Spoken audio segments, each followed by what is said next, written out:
د نظم عنوان دی مور مې بې دیدنه لاړه.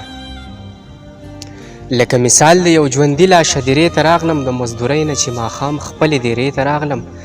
ربه په شته کور کې بې کوره ومه، ورونه مې ډېرو خو بې وروره ومه. نه مې څه ډاډه وه حوصله وه خدایه، نه مې صحیح سمه سجده وه خدایه.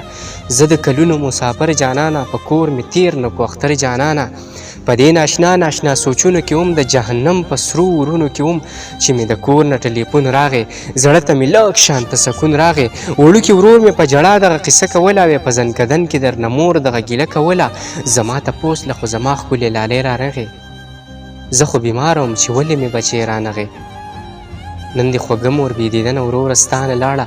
وروره خبر شه بوډۍ مور مو د دنیا نه لاړه. د دې قصې د اورېدو څخه غریب نیولی شومه، زه ټوله ورځ په ژړاګانو باندې ستړی شومه. مور مې د ځان سره له حد ته ډېر غمونه یوړه، زما لیدو یې ربه ډېر ډېر ارمانونه یوړه. بس ما د یان نه خدایه نوره شاعري واخله، خدایه زما نه زما ټوله زندګي واخله. نور مې د مور په دیدن موړ که ربه، پر هر زړګی مې جوړ که ربه، پر هر زړګی مې جوړ که ربه.